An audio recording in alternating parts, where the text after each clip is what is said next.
पाकिस्तानी मईशत तरक्की की तरफ तेजी से गामजन। आलमी सतह पर एतराफ हुकूमत की इस्लाहाती पॉलिसीज के बायस पाकिस्तान में मुआशी इस्तेहकाम आने लगा। इस हवाले से मुशीर वज़ीर ख़ज़ाना खुर्रम शहजाद साहब हमारे साथ मौजूद हैं। खुर्रम शहजाद साहब, बहुत शुक्रिया, आपने हमें ज्वाइन किया।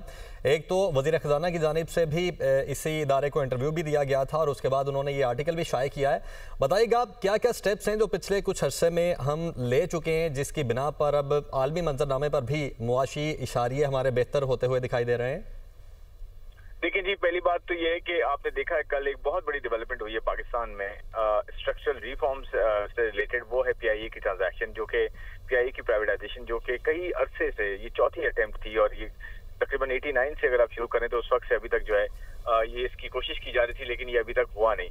तो देखें, बात ये है कि स्ट्रक्चरल रिफॉर्म्स जिसमें एनर्जी रिफॉर्म्स हैं, टैक्सेशन रिफॉर्म्स हैं, उसके अंदर स्टेट ओन एंटरप्राइजेस को जो है वो हैंडल किया जा रहा है। इसमें 4 स्टेट ओन एंटरप्राइजेस हैं जो कि या तो वो खत्म, उनको बंद कर दिया किया जा रहा है या फिर प्राइवेटाइज कर दिया गया है। तो उसके अंदर सबसे बड़ी चीज आप देखें, पास्को को बंद किया, यूटिलिटी स्टोर को बंद किया है, पीआई की प्राइवेटाइजेशन हो गई है, फर्स्ट वुमेन बैंक को जो है प्राइवेटाइज किया गया है। ये स्ट्रक्चरल रिफॉर्म्स जो है ना जी, ये बड़ा इम्पैक्ट करते हैं किसी भी सरमायाकार को कि जी गवर्नमेंट सीरियस है। खास तौर कल पीआईए की प्राइवेटाइजेशन के पास ये पूरी दुनिया में मैसेज गया है कि government of Pakistan as a country serious है अपनी इकोनॉमी के बारे में, अपने लोगों के बारे में आगे बढ़ते हुए स्ट्रक्चरल रिफॉर्म्स करेगा। वो ऐसा नहीं है कि बिजनेस एज यूजुअल चलाते रहेंगे।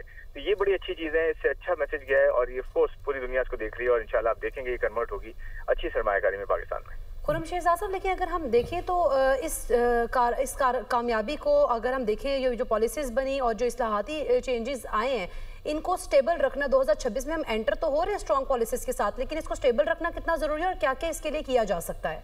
ये सबसे इम्पोर्टेंट चीज है, कंटिन्यूटी, कंसिस्टेंसी ऑफ पॉलिसीज और कंटिन्यूटी। ये बड़ा इंपॉर्टेंट है। आपने बहुत अच्छा ये पॉइंट उठाया, ये बहुत जरूरी है कि कंसिस्टेंट हो, हम कंटिन्यू करें और हम इस मोमेंटम को जारी रखें।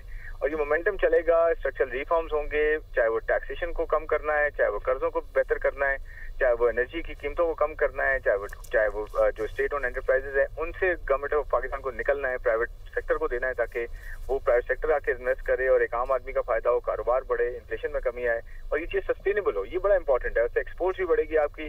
सबसे बड़ी चीज कॉन्फिडेंस होता है। जब कॉन्फिडेंस आता है सरमायाकार को इन चीजों में कि जी कंटिन्यूटी होगी, कंसिस्टेंसी होगी और एक डायरेक्शन है और एक विल है करने के लिए और वो नजर आ रही है, तो इसकी वजह से बहुत जो है वो फर्क पड़ता है। वो 1 साल का नहीं, वो फिर कंटिन्यू रहता है लॉन्ग टर्म के लिए।